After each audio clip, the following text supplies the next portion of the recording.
Hello, hello, hello, and welcome back to another exciting episode of Nothing Zilch Nada. We're your host, Xavier Dean, And Jacob Green.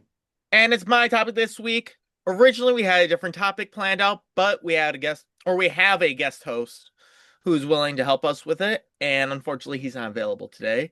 So instead, we're moving that to the next, or one of the next times that it's going to be my topic. Hmm. So, as such, we're going to go off of a topic. Technically, should be, or a lot of people would consider it a what a ranking. But we're not going to do that. First off, because it's not really a what a ranking. And second off, we kind of already double dipped on what a ranking recently with Hmm. our tier list ranking of the last Pokemon gen that we did last week. And then did we do one 2 weeks ago as well?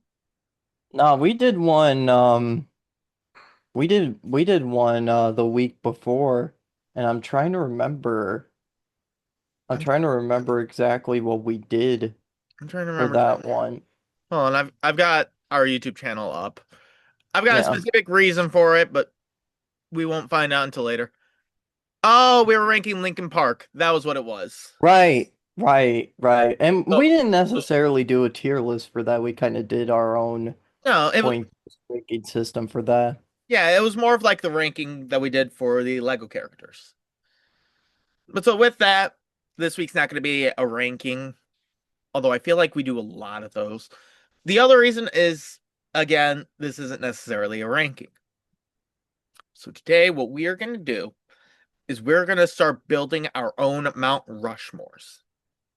Now, some of you may know the premise already, but for those of you who don't, the idea of building Mount Rushmore originally is you are taking four characters, four movies, four scenarios pertaining to a specific genre or a specific situation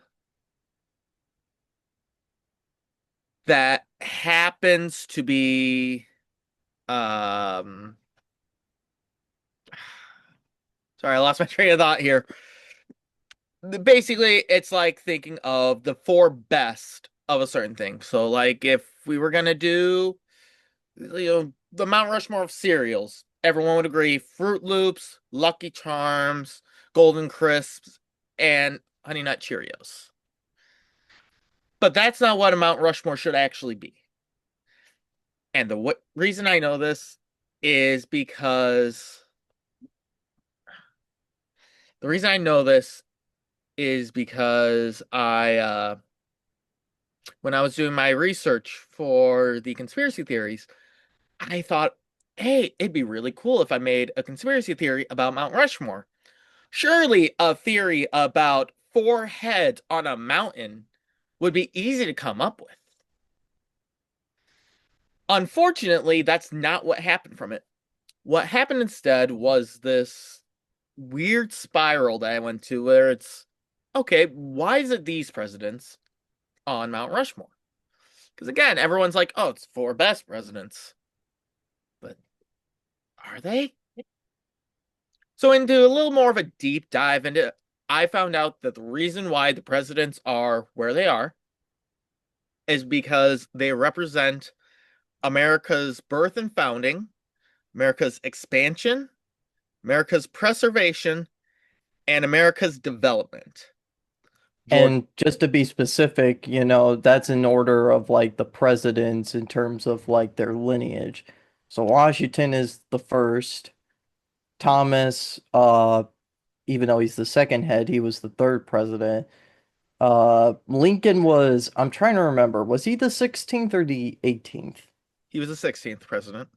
Okay, and then Theodore Roosevelt, I'm trying to remember. Was the He 26th president. 26. Okay, I was thinking it Thank was you, someone in the Night at the 20s. Museum, to help me remember that. No, there was a fun scene with that. But anyway, so each of the four of them represents one of the different characteristics. George Washington was our first president, like Jake mentioned, so he represents the birth and founding of our nation. Thomas Jefferson represents the expansion of the United States because he was the one who signed the Louisiana Purchase and he wrote the Declaration of Independence, initially separating us from England. Hmm. Abraham Lincoln represents preservation because he kept the nation united and eventually brought it back together during the Civil War.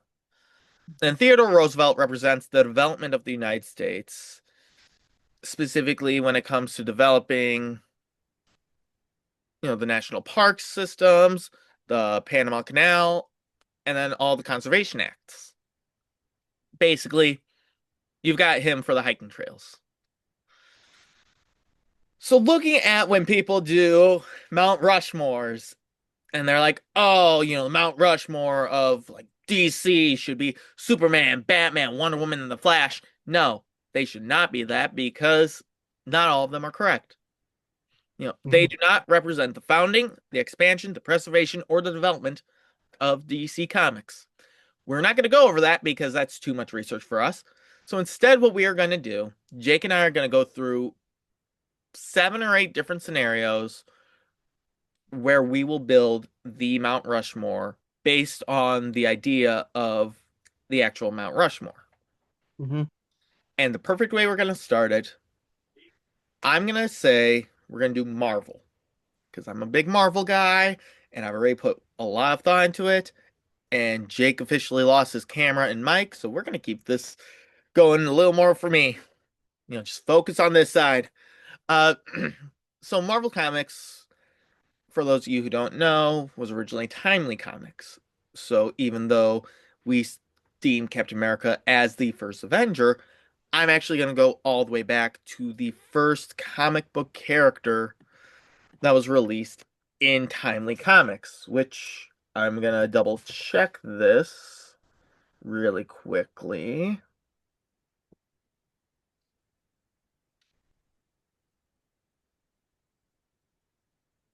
Oh, I was wrong. So originally I thought it was the original Human Torch, who was Jim Hammond, who was an android, but actually the first character created and published for Timely Comics, if I could bring my screen back up, is Namor the Submariner. So, the big bad guy from Black Panther 2 Wakanda Forever, guy who's kind of like an ocean guy with wings on his ankles.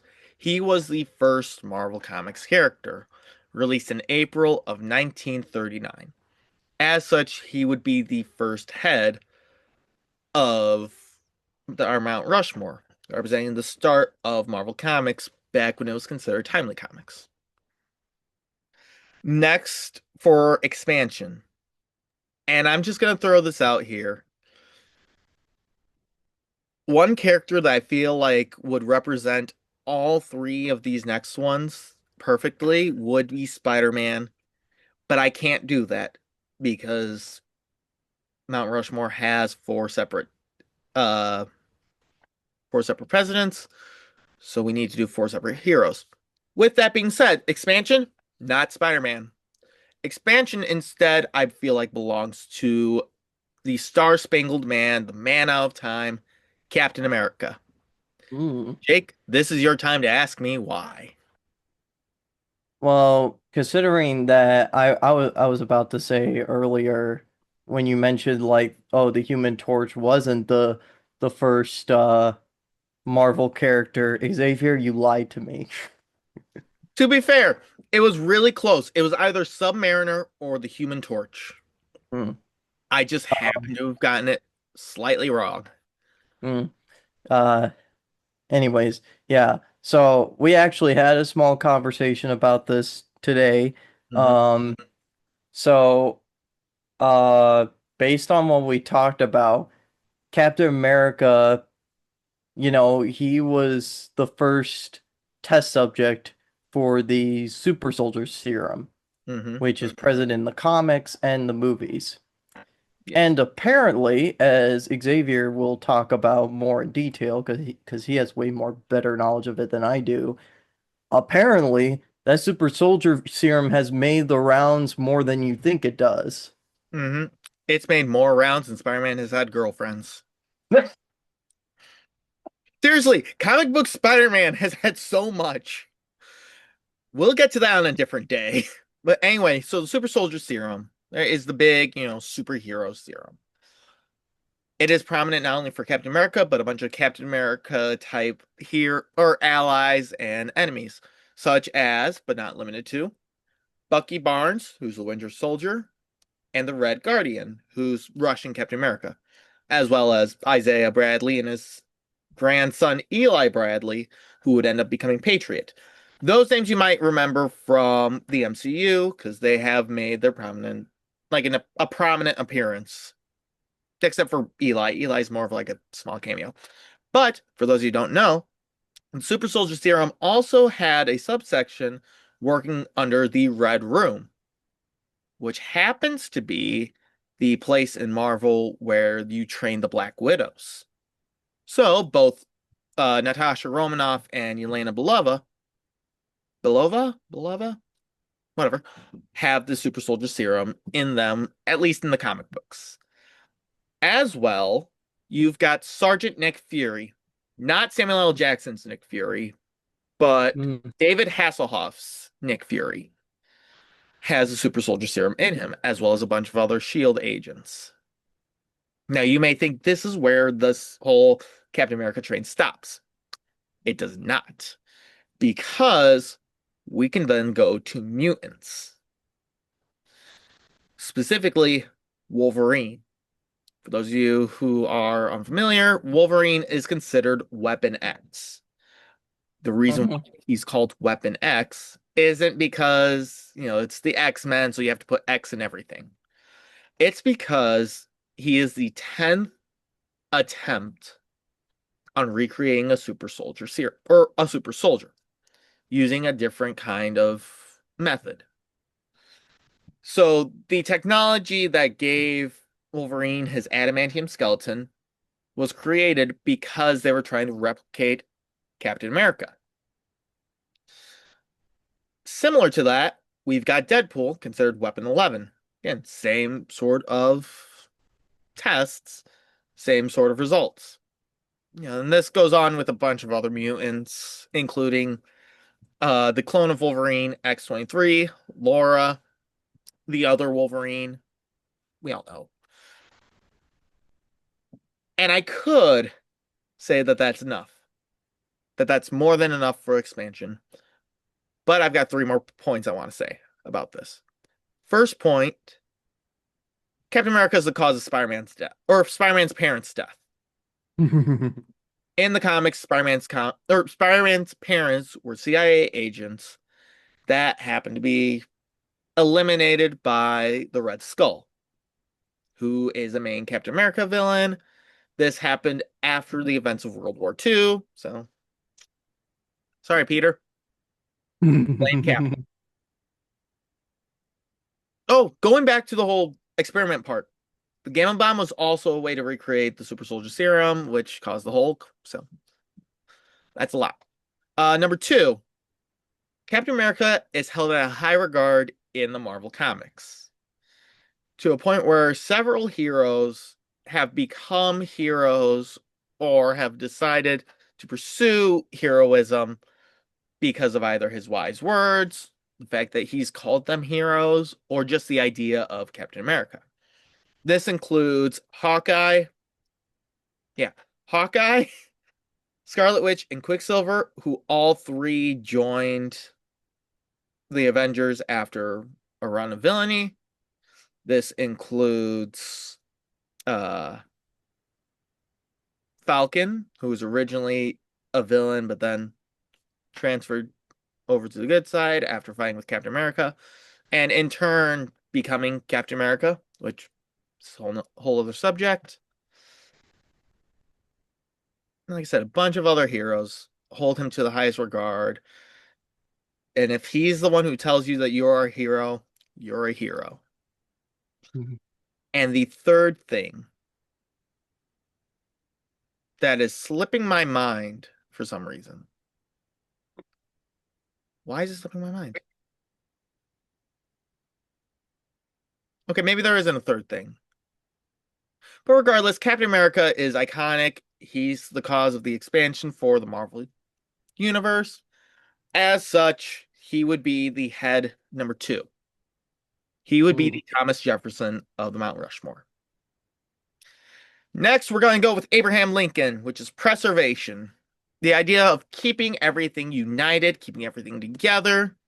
Remember when I was talking about Spider-Man? This is where I feel Spider-Man should belong. Mm. Other than the fact that Spider-Man, despite having some minor changes, has pretty much been the same character from 1964 when he was released all the way to the present day, following the same with great power comes great responsibility, having a general no-kill rule, having pretty much the same power set with maybe a couple enhancements, and the whole, you can't really have a win per se, just, he beats the enemy. He is also the one Marvel character that a lot of people agree on because he's prominent everywhere. He's practically the face of Marvel. So when you see Spider-Man anywhere, you immediately know, oh, it's Marvel. We gotta include him. And he has, in my opinion, he has had more crossovers with any other superheroes outside of a team situation than anyone else. Going from as silly as Squirrel Girl to as serious as the Punisher.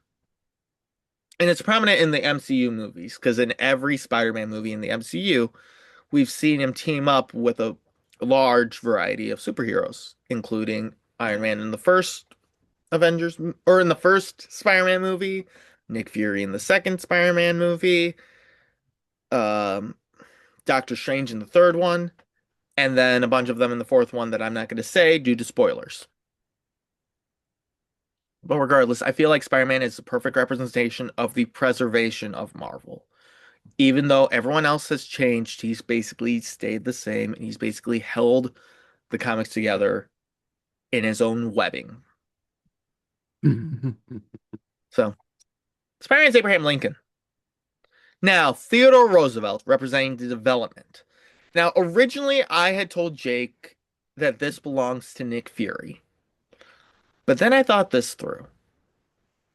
Because development could mean overseeing like everything, being the, okay, we're gonna have this thing and that thing. But I feel like development should belong more to the big name that shows up everywhere. The character who creates just about whatever he needs or she needs whenever they need it. Basically, uh you're like MacGuffin. Oh, we need this. Boom. You're looking for this. And there are so many characters that could have gone here. We could have put Iron Man here because Stark Industries is probably one of the biggest names in the comics.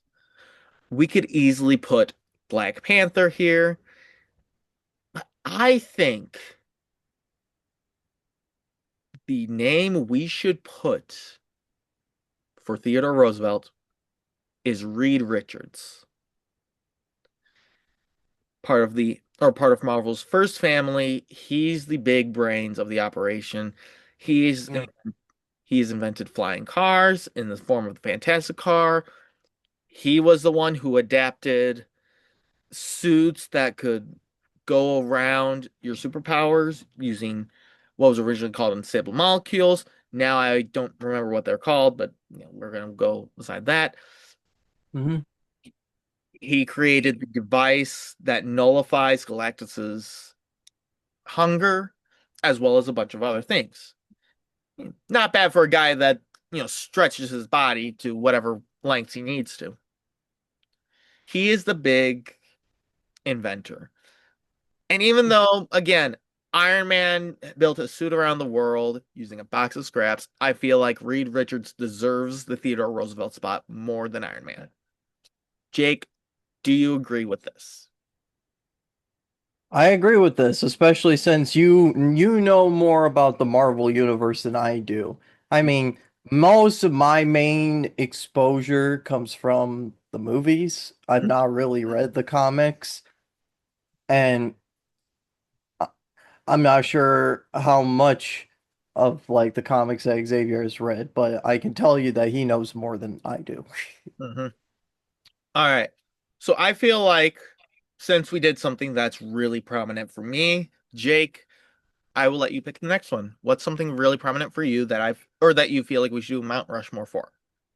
Okay, so when we were discussing the Mount Rushmore concept today, we threw down a bunch of different stuff to like talk about, because this could be applied for 100 different things, thousands, maybe millions of different things.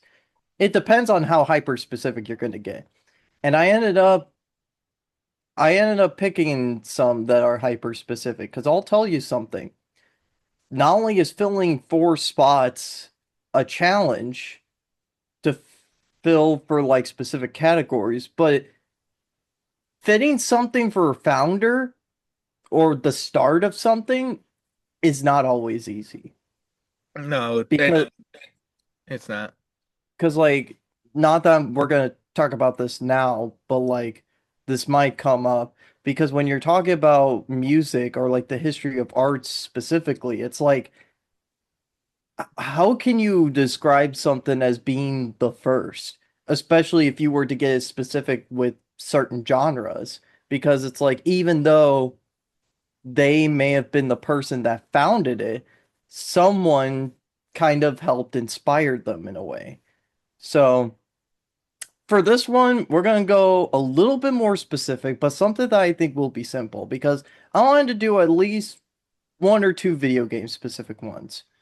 And I decided that after figuring out that like maybe just doing video games in general is kind of too much, we're going to do Nintendo games specifically, and specifically Nintendo games that feature their characters in there. So, no soccer or baseball games, no Wii games, no, as much as we all love the Wii games, including myself, but no party games, no Mario Kart, no Smash Brothers, none of those multiplayer Oh, crowd gathering games. I feel like we should include. Well, no, never mind. I was gonna say for Nintendo, I feel like we could include Smash Bros. Because I feel like Smash Bros. Would be the perfect Thomas Jefferson. Uh, But you know what? I will respect what you say. I here's the thing. I'm gonna argue against that, and I'll tell you why in a minute because I think I figured out 4 uh characters that I think help represent Nintendo. And not only help represent Nintendo, but they are still relevant to this day. Because it's like you gotta understand, there's probably way more Nintendo things that you most people do not know about. Mhm. I know about them because I'm a huge nerd. I do um, not because I don't play video games. yeah, well, I've not even played most of these games, but I could tell you people are clamoring for like, oh, I want a new Pilot Wings, I want a new Rave Wave Race, and I'm like, do you really want one, or are you just looking at Nintendo's old stuff and just blasting some stuff out there? Anyways, so these characters, while they have not been technically listed as the first of their kind, well, maybe with some exceptions, um, I think they help cement Nintendo as they are. And eventually, I think we're gonna get more in depth in this because I would like to do a Nintendo retrospective one of these days, but we'll see. So the first character I want to introduce now, when I was looking up online of like people's like Nintendo character or Mount Rushmore thing, people are list Mario first because it makes sense. To this day, he's Nintendo's like go-to mascot. He has the most recognizable games. His games sell pretty good, and generally speaking, at the very least, they're still pretty good games to play. You Mhm. know, Yeah. but I'm not listing him as the first because he was not the first. Because there was another character that I think really helped Nintendo get into gaming in the first place and help change the game industry forever. It's Donkey Kong.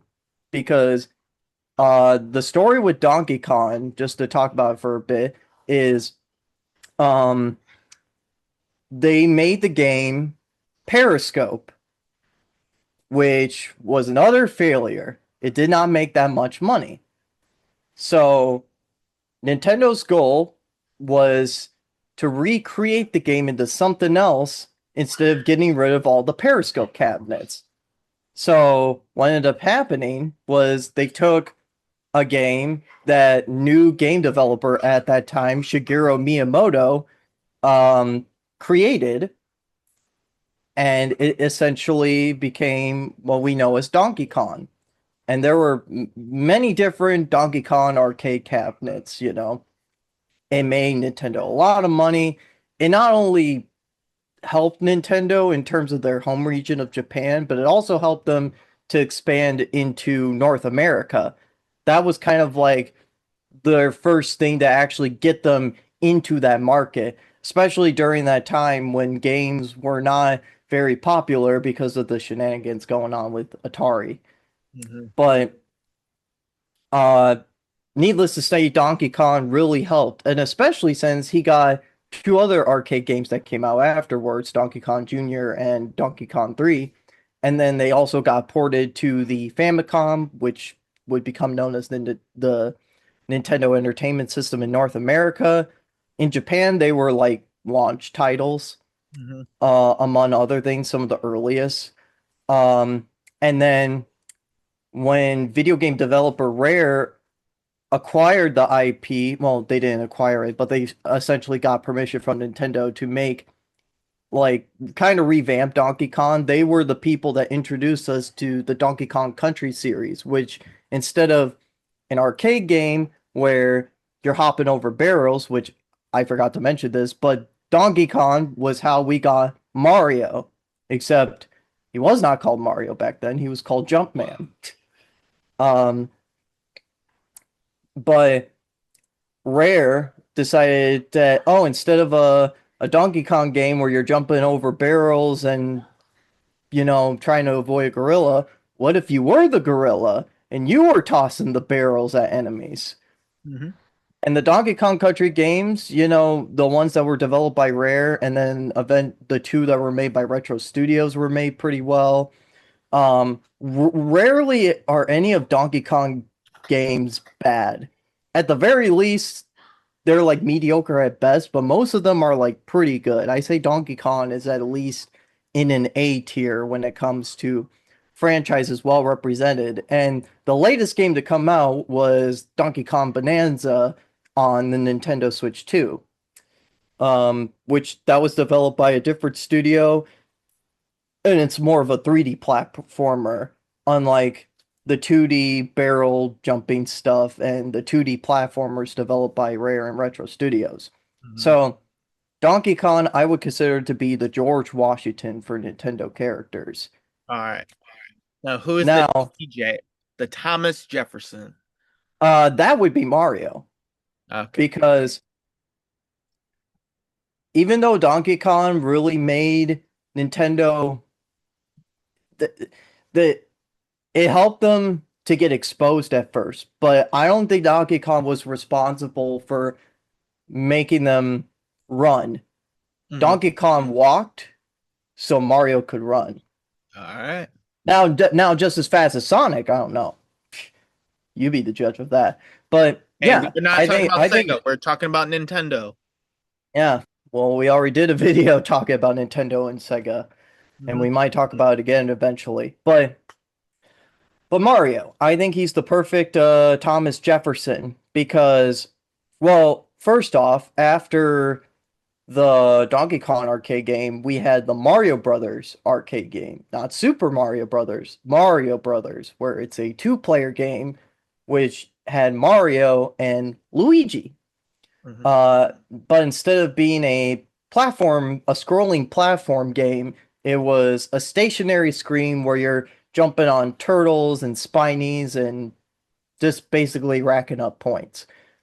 Now, it wasn't until Super Mario Brothers on the NES that Mario really shaped into his own. And Mario was it was at the time, and I think still to this day, one of the most revolutionary games of all time. Because yeah, it may be basic in today's standards, but anybody can pick it up and play it. Because all they need to know is that they can hit enemies and jump. Hmm. And at the time, it was one of the most popular games to speed run. But even more importantly, it helped save the NES because, well, the NES was introduced in North America as the Rob the Robot accessory. But then they replaced it after the NES was already gaining success. They replaced it with the cartridge dual pack of Super Mario Brothers and Duck Hunt, which became the go-to pack-in title. And then, of course, as we all know afterwards, Mario would be able to get mainstream success even outside of video games. He got TV shows, he was part of commercials, he was represented in other Nintendo games, even still to this day. He has many spin-off games. Mario Kart, Mario Party, um, Fortune Streak. um, but his games sell the best. A lot of them were like pack-in titles or launch titles, like Super Mario World on the Super Nintendo, Super Mario Land on the Game Boy, Super Mario 64 on the N64. Um, yeah, he, he his games at best are good. Not all of them are winners. I can talk about the mediocrity of the new Super Mario Brothers games, but at best, they're good games. All right. Anybody could pick them up and play, and he's still relevant to this day. And he was defined during the 90s as that rival to Sonic by Sega. Hmm. All righty. So we got Mario as Thomas Jefferson. What about Abraham Lincoln? Now, this is interesting because, you know, Abraham Lincoln was about preservation. And I think that could be applied to the other Nintendo characters. But because we have to list different ones, there's Mhm. another candidate that I think is also just as important as Mario, and I think more important than Donkey Kong. So, um, how do I put this? So, Donkey Kong and Mario were more so platforming games. You Mhm. know, they're platforming games. And like all their other games, spin-off titles are you kind of like your standard party games or your kart games. Maybe occasionally they're in fighting games. Well, they're always in fighting games like Smash Brothers. Mhm. But this was a new character that was specifically introduced in the Famicom, or specifically the Famicom Disk System. And much like Donkey Kong and Mario, it was the creation of Shigeru Miyamoto, among one other staff member. I can't remember his name, but it's Link from the Legend of Zelda series. Because here's the thing: the Legend of Zelda at that time was again revolutionary game at that time. But unlike Mario, instead of being a side-scrolling platform game, The Legend of Zelda was a top-down adventure game. And it kind of explored the what Shigeru Miyamoto experienced as a child, going through the woods, going through caves, collecting bugs or whatever, going on small little adventures. Um, and that was essentially the basis of how we got The Legend of Zelda in the first place. But what was also revolutionary about that, besides introducing high fantasy swords and beasts and mythical monsters and princesses. Well, actually, Mario had princesses, but this is the fantasy princess. It also introduced a save system, which was not common at the time. Um, and it would be slowly become a standard for games going forward, especially when we would get role-playing games Mm. afterwards. But just like Mario, although it wasn't necessarily the case at first, The Legend of Zelda did what was they had some launch titles at some point, you know, and it's alongside Mario for having most amount of copies sold. I mean, you got A Link to the Past, you got Ocarina of Time, you got The Wind Waker. As controversial as that game was at that time, but the cool thing about the Legend of Zelda series was that it didn't always stick to one art style. There's many different interpretations of the legend. But when the Wii came out, Twilight Princess, even though it was also developed for the GameCube, it was primarily developed for the GameCube. It was first launched 1 month earlier on the Wii as a launch title for it. Um, and it would do the same thing again when the Nintendo Switch 1 was introduced in kind of a similar fashion. They were making Breath of the Wild for the Wii U and ended up releasing both the Wii U and the Switch 1 version on the same day. Mhm. Um, and to this day, Link is heavily represented in fighting games like Smash Brothers. He was even in what was it? Soul Calibur 2, the GameCube version of Soul Calibur 2, you could play as Link in that game.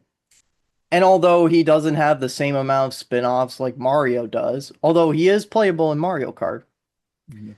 um, well, Mario Kart 8 specifically, um, Link, I think, helped to preserve the fact that Nintendo could expand into different ideas rather than just being your typical platforming games um, or just your arcade style game experiences. It helped to preserve the fact that like, hey,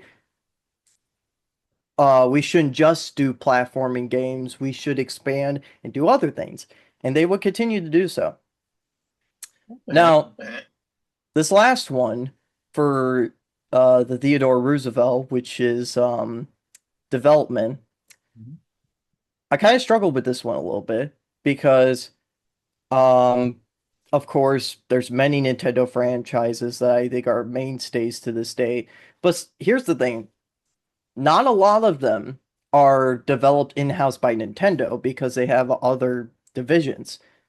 I think people would want to put Pikachu on there, being the face of Pokemon. But here's the thing. I'm not going to put Pikachu on there because that's more Game Freak's creation. Pokemon is Game Freak's thing. And I think Pikachu should be reserved for a different Mount Rushmore, which I might talk about later, depending on time. No, I'm going to put Kirby on there instead. Okay. And Okay. this is the reason why I don't think Smash Brothers should be on there because without Kirby, there wouldn't be Smash Brothers. Now, I'm kind of cheating with this one a little bit because it was more of a creation of HAL Laboratory, but they're still they've always been a second party developer for Nintendo um since its like earliest days. And actually that's one of my reasons, HAL Laboratory at the time was led by Satoru Iwata, who would eventually become the CEO of Nintendo. And as many of you know, he shaped a lot of people's opinions on gaming. And I don't think we would have gotten stuff like the Wii or DS if it wasn't for his innovation. Mhm. But Kirby was not his creation, though. It was one of his younger staff members at the time, Masahiro Sakurai, who would also develop Smash Brothers. But here's the thing about Kirby, though, because Kirby was originally developed for the Game Boy in 1992. Kirby was revolutionary in the fact that it was an easy game that anybody could pick up and play, but it wasn't a dull your brain now game. It was still imaginative because Kirby had a very simplistic design. It was easy for a kid to draw. and he was just a pink guy. Mhm. Um, but eventually, he would expand to get other games which would feature his copy abilities. Um, Kirby games have become one of the best-selling things to come out of all the Nintendo franchises. I mean, I think one of the best-selling Kirby games in recent years has been Kirby and the Forgotten Land for the Nintendo Switch, which was the very first 3D platforming game for the Kirby series, because all the other ones were 2D platformers. And much like Mario, most of those games are good at best. Like, I don't think a single Kirby game falls below that bad spectrum. I mean, sure, if you want to talk about spin-offs, which are also developed by HAL Laboratory, I mean, they're basic, but anybody could pick them up. And the original Kirby game was only a half hour long on the Game Boy. But that same concept Sakurai would put into Smash Brothers, because Smash Brothers is a fighting game that anybody could pick up and play, unlike something like Mortal Kombat or Street Fighter, where there's all these different buttons combinations to press, and it could be pretty confusing and very fast paced. Um, so I think because of that, I think Kirby represents the development of, Nintendo, even though they may do like, oh, other platforming games and whatnot, it's the unique spin that they take on them. And that's something that they still do to this day. I mean, when they introduced Splatoon, it was a first-person shooter game, but it was with ink. Right. So yeah, that I think is the Nintendo Rushmore. Xavier, what do you think? I would agree with most of these. I'd say the only thing I'd probably change, I might change Abraham Lincoln.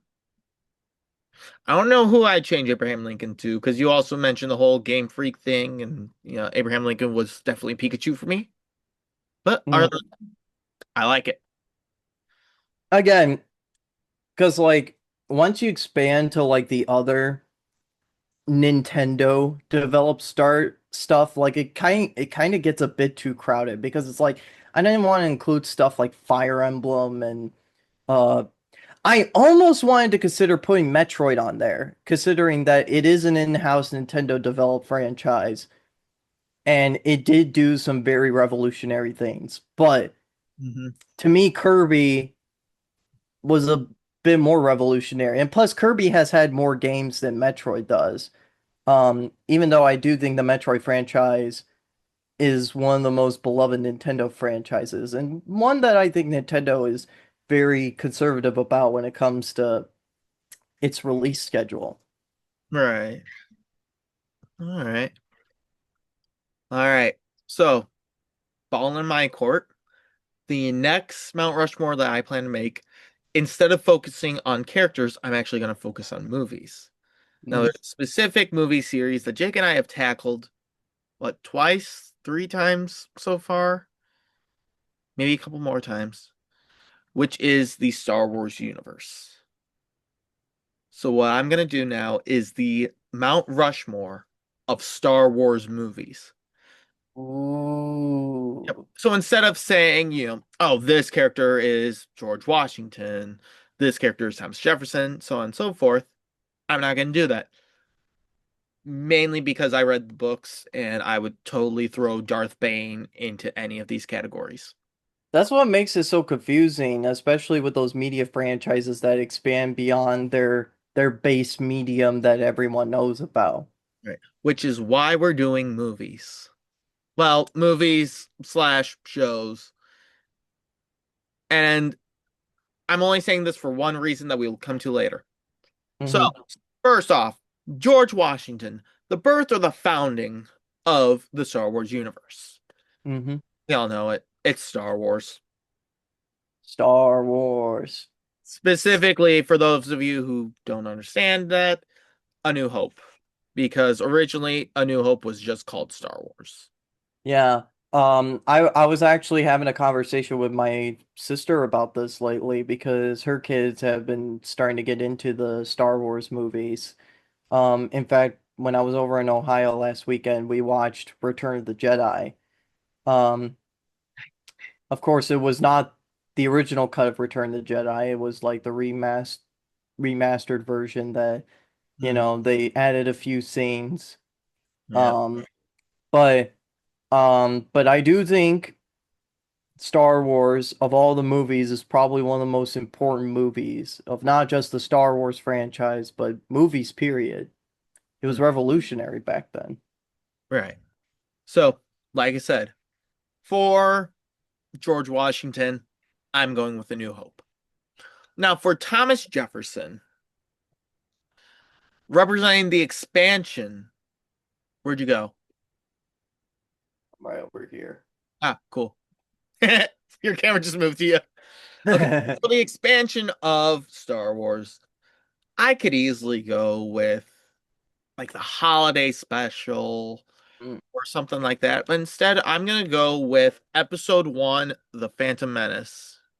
mm, And the reason being is whereas the original trilogy focused on one group of people, generally speaking, the prequel trilogy, as it's called, starting with The Phantom Menace, focuses on almost completely new characters with the exception of C3PO and R2D2.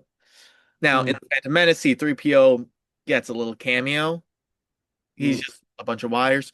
And even though R2D2 has a prominent role, he's sidelined so that we can get a young Obi-Wan Kenobi, Qui-Gon Jinn, Anakin Skywalker, who, I mean, if you know, you know.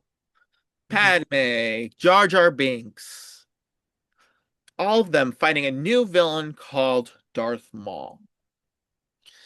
It focuses on, okay, well, where are some places that we haven't gone? What are some concepts we haven't done yet?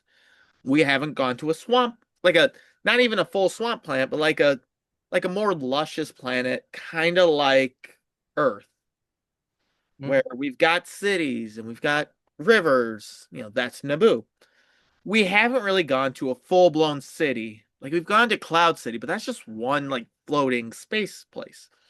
We haven't gone to like your Chicago or New York City of planets. So that's Coruscant. We may have gone to Tatooine a couple times, but we haven't really expanded on what happens. So far, all we know is that there's like bounty hunters and slaves. But you know what we get out of that? Pod racing. Hell yeah. It also expanded on the types of lightsabers and the Mhm. amount of lightsabers. It expands on the lore, it expands on the characters. It gives more depth and it allows for a greater expansion of the story of Star Wars. So with that, A Phantom Menace is Thomas Jefferson. Now, Abraham Lincoln with the preservation of Star Wars. And this is where the show comes in.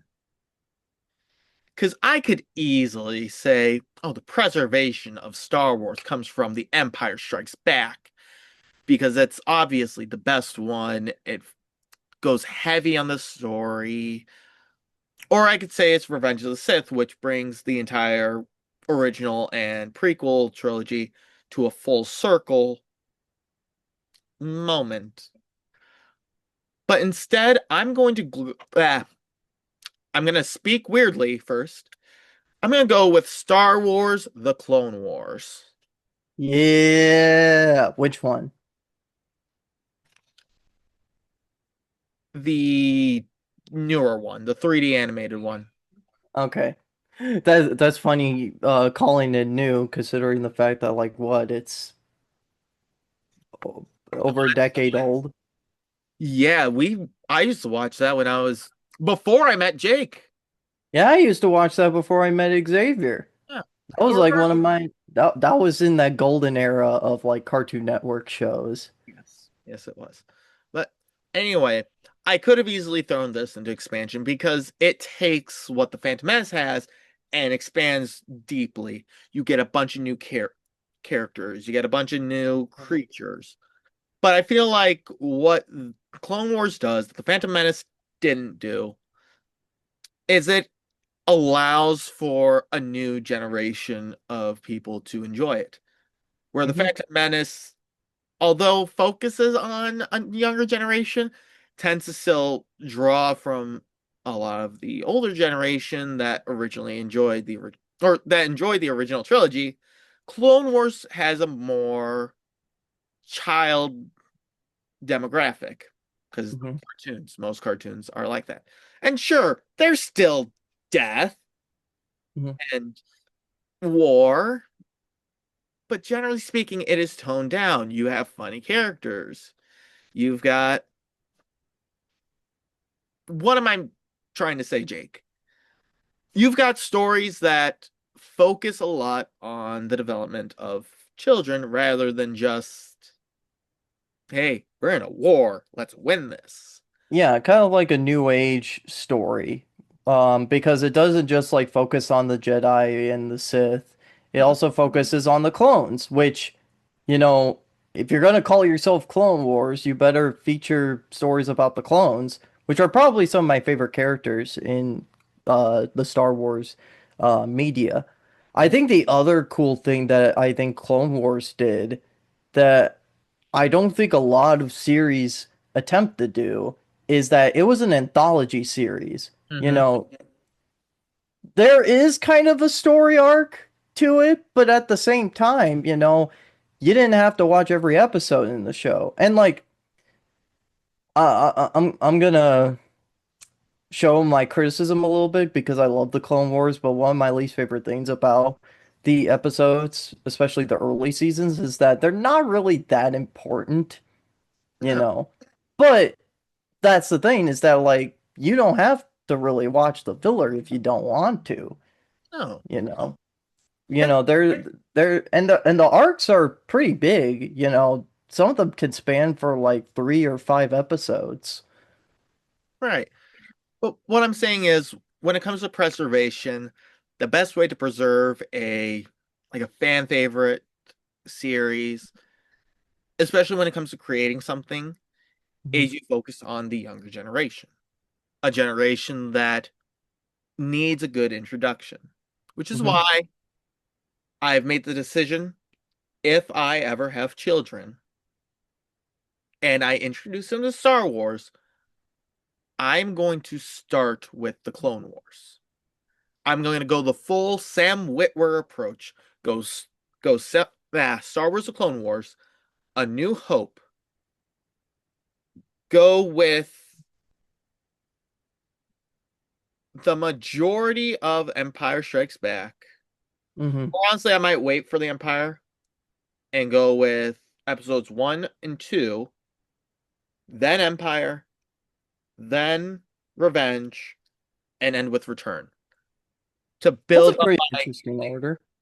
well, it's to build up the hype of Anakin Skywalker and to make my kids hate Darth Vader so much more and to save the reveal so it is a more genuine like I don't think your kids will hate Darth Vader if you put it in that order. I think they'll be sad because, without the context of the prequels or Clone Wars, it's easy to really hate on Darth Vader at the beginning because, like, he's the right. bad guy. But here's the thing, you don't know Darth Vader is Anakin until the end of episode 5. So Yeah. I save episode 5 for after episodes 1 and 2 and the Clone Wars because the kids hear in episode 4 that Darth Vader killed Luke's father, and we know Luke's father is Anakin Skywalker, it causes a bigger ripple. Oh, this guy killed this awesome dude from the Clone Wars. So, regardless, Luke, I am your daddy. regardless, Abraham Lincoln is Star Wars The Clone Wars, or Star Wars The Clone Wars is Abraham Lincoln. Mm, Now, for Theodore Roosevelt, focusing on the development, and I mhm, should get a lot of hate for this one, mhm, but I thought this through. mhm, So Star Wars was originally just going to be a one movie. It wasn't mhm, supposed to be a full franchise. But George Lucas decided to make a sequel. That mhm, sequel is called The Empire Strikes Back, which happens to be my Theodore Roosevelt. mm, And the reason I have it is because of the amount of development that comes from this. mm, Because in the first movie, oh, this one guy killed your father. Oh, we gotta destroy this thing. Well, you get a pretty generic story, and one that's been replicated over and over again. mhm, But with The Empire Strikes Back, you join in and you're like, wait, destroying the big space station didn't stop the war? So now you got a bigger war developing. You've mhm, got an interesting love triangle between Luke Skywalker, Leia Organa, and Han Solo. That's developing. You've got this new lore about Jedi and Sith that's developing. I mean, I guess it's more Jedi than Sith. You've got this old master that's now in the swamp. You've got like best friends that haven't really talked to each other. You've got this big, sense of, oh, if I do this, I might end up becoming the bad guy. And of course, the biggest development that comes from the movie is the Luke, I am your father. Even though he doesn't say Luke, I am your father, he just says, I am your father. But you get that big development of, hey, the bad guy's my dad. So what was originally going to be a one movie, the bad guys lose, we win, ended up turning into, oh, there's more. There's a lot. If we didn't get The Empire Strikes Back, we would never have gotten Return of the Jedi. mhm, And if we hadn't gotten either of those movies, we wouldn't have gotten the Clone Wars or the prequel trilogy. mhm. And then, of course, I they bought Star Wars, so then we got sequels. Yeah, I think the other thing that I think because I think Empire Strikes Back helped to define the core of Star Wars like mythology because it really helped to explain more context about the Force and uh the light side versus the dark side. Hmm. It was kind of the first film to I say kind of. It was the first film to really help establish that because in episode 1 all we have is like, oh, the good guys are good and the bad guys are bad. And Hmm. that was okay for the first film, because you story for another time. But with the Empire Strikes Back, there's just some really amazing quotes in there that I still think about to this day, particularly with Yoda, you know. Um, but it really helps to really bring the mystery of the Star Wars universe, which I think should still be a thing. Like whether it's the movies or the books or the shows or any of those things. Because I honestly think some of that mystery is kind of lost Hmm. nowadays. Yes. Well, especially nowadays when you have people who will specifically go online and say all the spoilers, like what we Mhm. kind of just did. So, but we did specifically say we weren't going to spoil the brand new Spider-Man movie that just came out. Woo! So we'll Yeah. spoil the, what is it, 45-year-old movie, but we won't spoil the 1 month old movie. Mm. Not even 1 month old movie. Yeah, not even 1 month old. Um, All right. So Jake, with time's sake, I'm gonna say one more for you, and then I'll go with my last one after. Okay. Um, so I was juggling a couple, Mhm. and just for variety's sake, I almost didn't want to do this because this is way more complicated than you would think. But I'm a musician, so I might as well talk about music. And of all those, I know the history of jazz very well. Maybe not to the point yet where I know all of its little intricacies. I'm kind of getting there, but enough to where I think I can help to define at least a Mount Rushmore. Because the thing is, with music, even though you define it as one genre, there are so many branches that go from one thing to the next. And it's very complicated. It doesn't matter the genre, it's very complicated. But I think I can help pin down a Mount Rushmore. And the last one, um, I'm gonna cheat on the last one a little bit, but I'll get to it when I get to it. So, founder.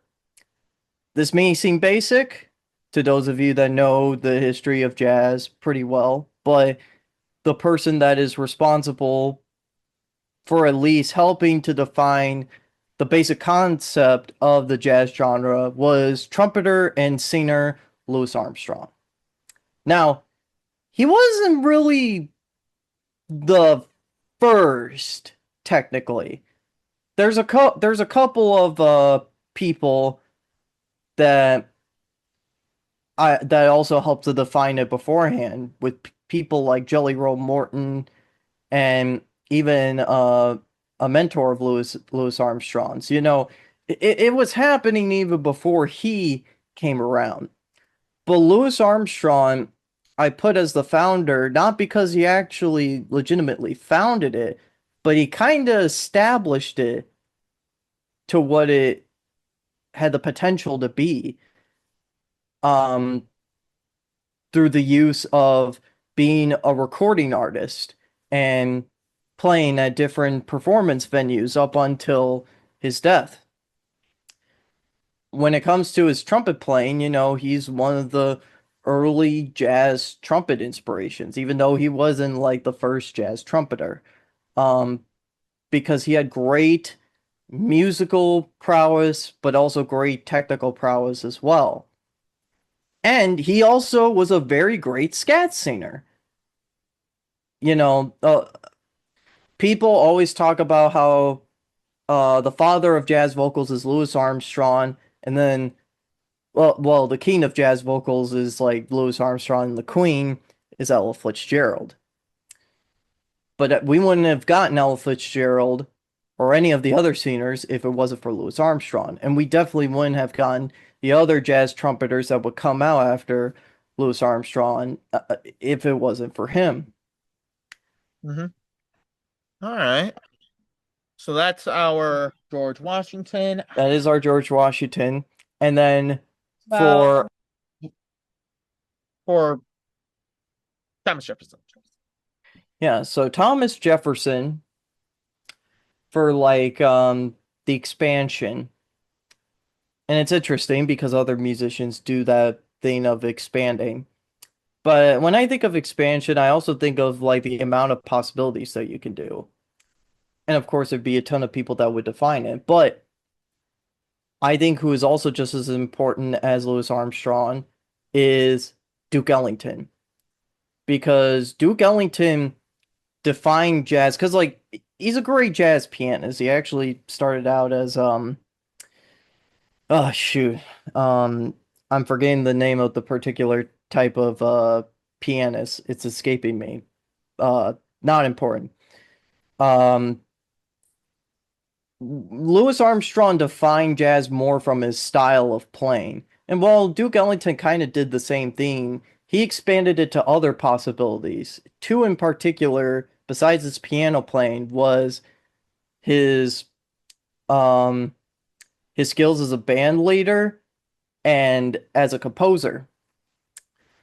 And as a band leader, the he was the one that found the Duke Ellington Orchestra, which expanded jazz to the ensemble setting, which expanded from like a four, five, six-person group to like over 18, you know. He expanded the harmonic possibilities and the melodic possibilities that come from it. And he was also kind of one of the earliest composers to define what would become the standard jazz repertoire. I mean, to this day, Duke Ellington has great standards that are great starters for anybody. Um, like Satin Doll, Take the A Train, C Jam Blues, Don't Get Around Much Anymore, and many others. Actually, no, not even Take the A Train. That's Billy Strayhorn. My mistake. um, but he has others. Um, and he helped to build up other musicians too that would define the jazz genre in their own way. And then for my Abraham Lincoln, uh, which is for uh, It's for pre- preservation. yeah, preservation. I'm giving it to Charlie Parker because he kind of continued where um jazz sort of left off because Duke Ellington helped to define the big band genre a little bit, um and all of them would go off to do their own thing. And Charlie Parker took inspiration from many other players way before him, but he helped to establish a new type of playing, which would become the basis of bebop. Um, but it would help to showcase how you could be virtuosic, which is genre if you so choose to be, while also still being melodic. He was also revolutionary in the fact that, like, he had very acclaimed recordings. He wrote his own tunes that were kind of based around his style of playing that we still reference to this day.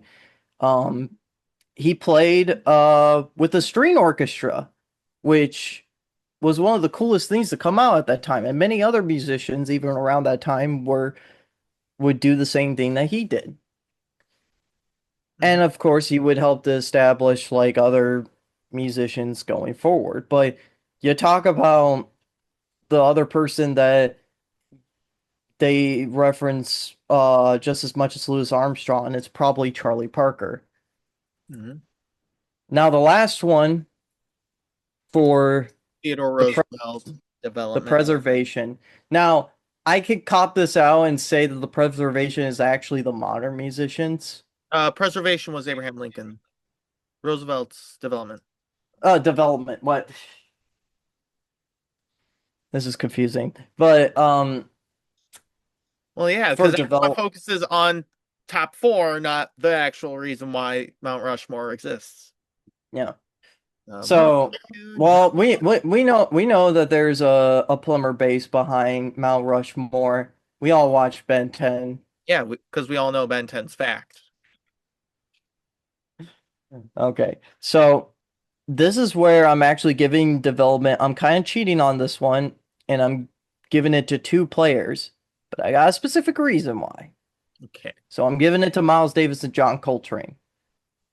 First off, they were born in the same year. This year is actually their 100th birthday. But two, both of them kind of helped to expand and develop the jazz genre.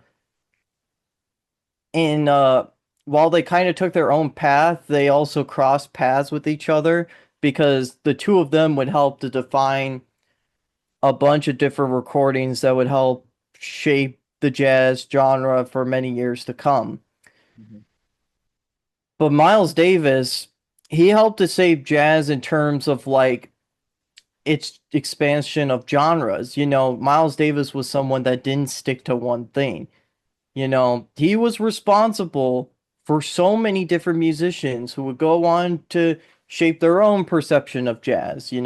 He was there with Charlie Parker in the beginning with bebop, but then he moved on to hard bop. He moved on to the modal concepts. He moved on to free jazz and fusion and funk, and he helped to expand the possibilities with that. He also helped in terms of defining that you don't always need to be virtuosic in order to get your musicality across. Hmm.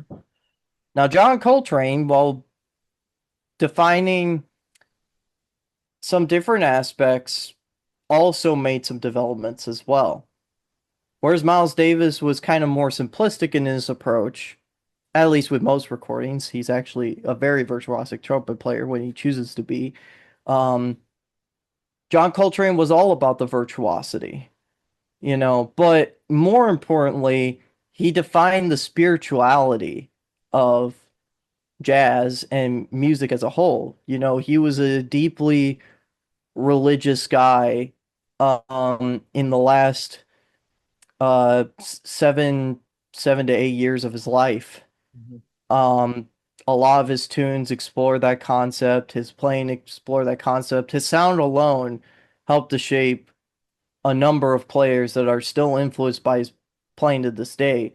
But it also helped, much like in the case of Louis Armstrong and Duke Ellington, to not only touch musicians, but the people that weren't necessarily into music in terms of a career, or playing.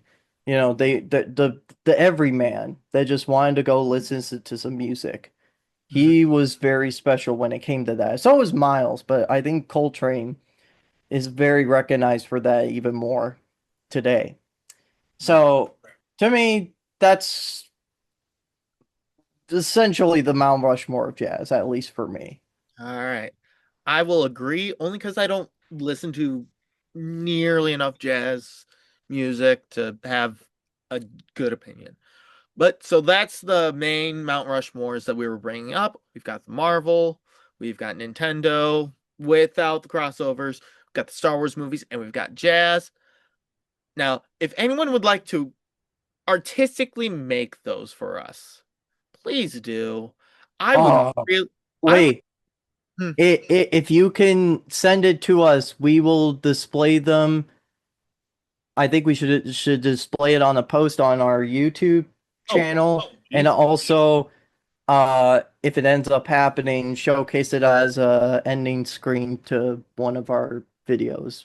That would Whatever. actually That would be amazing. I would love to do something like that.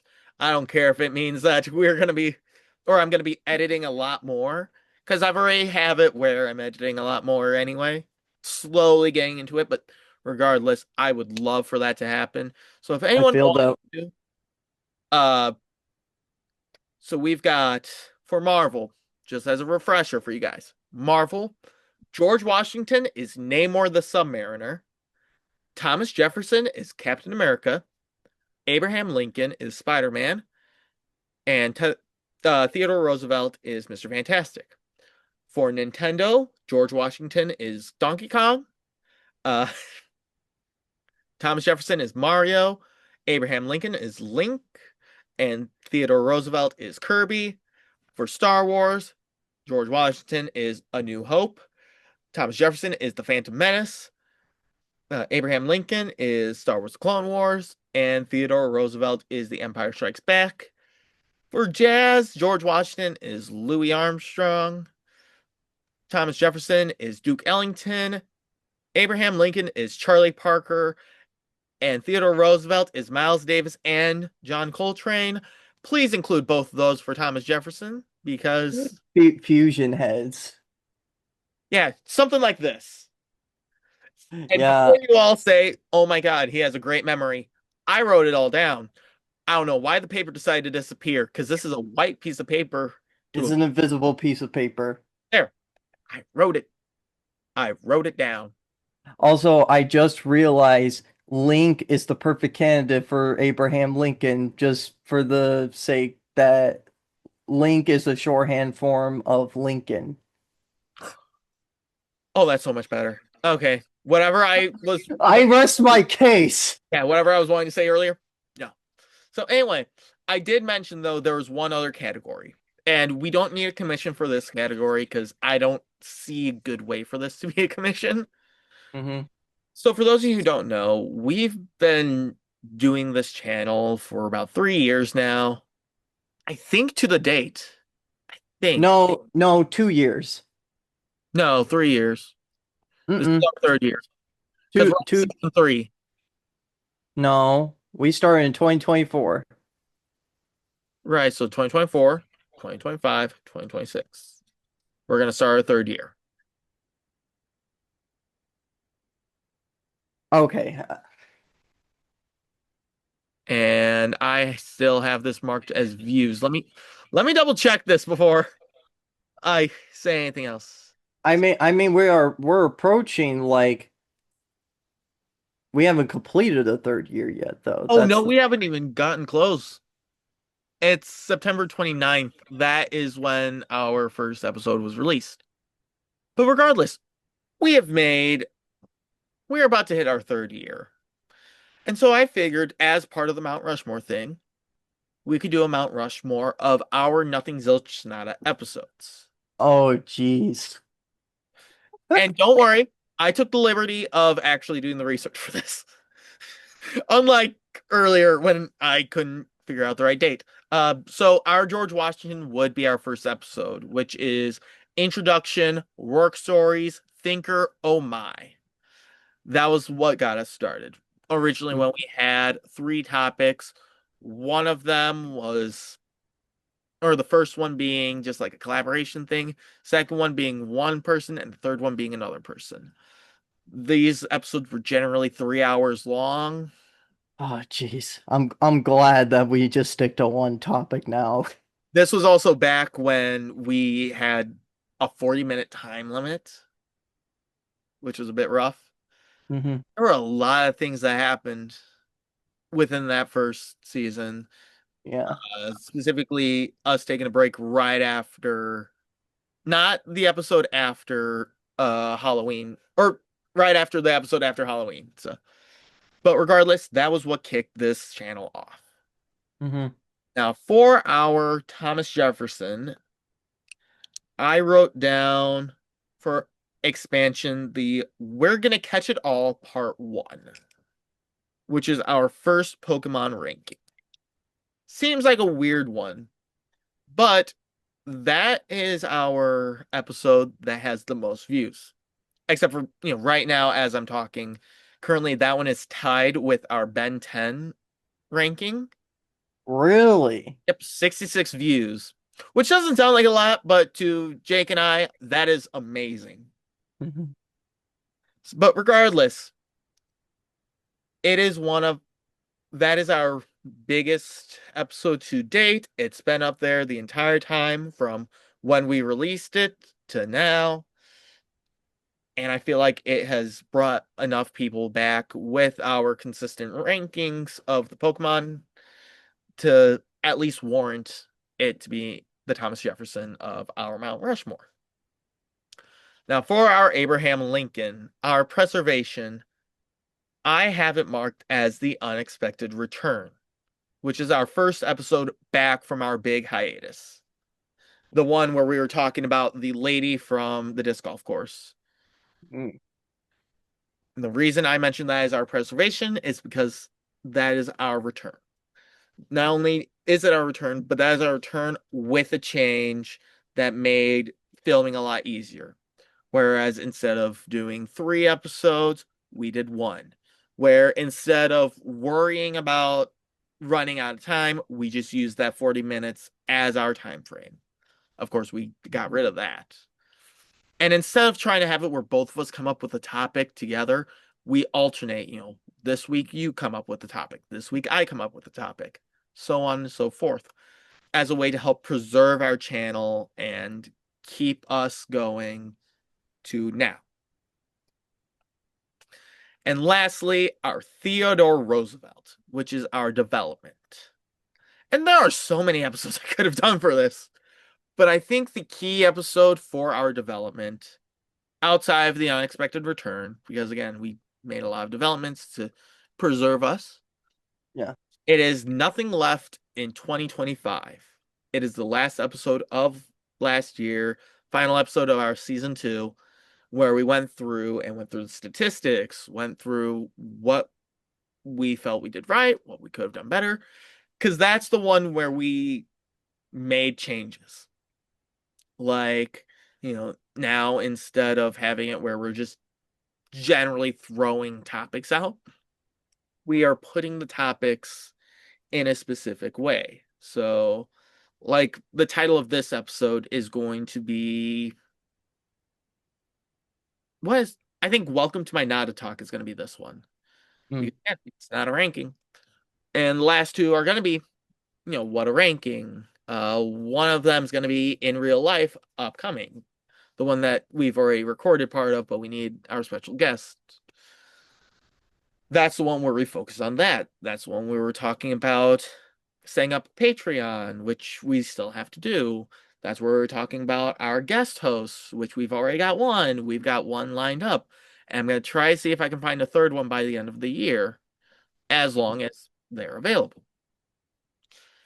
And that's the one that shows that we are willing to adapt. Mhm. So with that, that is our Mount Rushmore, the Mount Rushmore of Nothing Zilch Nada. And with that, I conclude this episode. I hope all of you enjoyed. This was a last minute topic, despite the fact that I've wanted to do this topic for about a week now. The original plan was to save this for our 100th episode, which I still got to figure out which episode we're on right now. I know in this season, this is episode 29. Yeah. I think we might be in the 70s. Give me one Yeah, second. we gotta be close to that. Well, let's I, see. Excluding our specials. Yeah, this one's gonna be 29. Last season ended at 31, so that is a nope, that's 60 plus uh plus 5. So 80 plus 5 is 85. With that, we've gotten two or Halloween specials. So that is a 7. I'm not going to include the intro or outro. Uh, Scrolling through. That's I'm not going to count the complete Gen 1 tier list just because that's just a collaboration or a collection of the two. That one's not released yet and probably won't release for another while. That's the other intro. I'm not going to include that. Um, I'll We'll count the behind the scenes or behind the nada. So we're at episode. Oh, what did I say? It was like 68. Yeah, we're on episode 68 right now overall. So we've still mm, got a ways to go before we hit our 100th episode, which is great because I want to do something big for that. mm. At this rate, it's probably going to be another 2 years This before. is definitely something like all the other stuff that we've done where we could easily revisit it. Yes. I already thought about some stuff because we already did a video concept where we um guessed the rankings on Rotten Tomatoes, and I've already thought of some films where we could revisit that, but I don't want to revisit it for a little bit. Yeah, there's like unlike our Pokemon rankings where we can revisit it at any time and we won't overstay our welcome. Some of these other topics we would like to let sit, marinate so that so it's not like we're doing the same thing over and over again. No, Pokemon no, but I Pokemon's also our like special exception. yeah, but I also want to save them again just in case, if we can't think of anything else or like we're in a travel situation, this is good, easy topics to like Mhm. come back to. And there's some Rushmore stuff. There's actually one I just thought of Mhm. that I'll save for another time. Right. And if there was an episode earlier on that you really liked that we said we'll revisit and you want us to revisit it now, feel free to let us know in the comments. As always, if you want us to talk about a different type of topic that we haven't talked about yet, feel free to put it in the comments.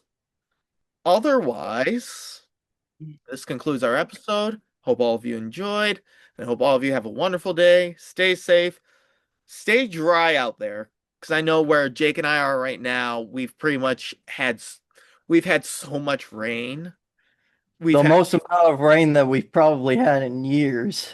like I mowed this one guy's yard on Monday.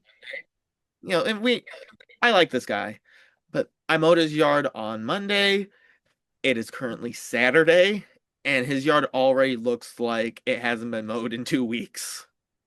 I'm just mowing my parents' lawns on Thursday, and I did it in a very tight window of Thursday morning Hmm. because it downpoured on Wednesday, and I had to get it out of the way because it was supposed to rain on Thursday. I'm glad I did because there's no way that lawn was not going to get mowed Friday or today. Hmm. But with that being said, I'm Xavier Dean. I'm Jacob Green. Wishing you a wonderful night. Stay dry and cool out there, and we'll see you next week for Jake's topic.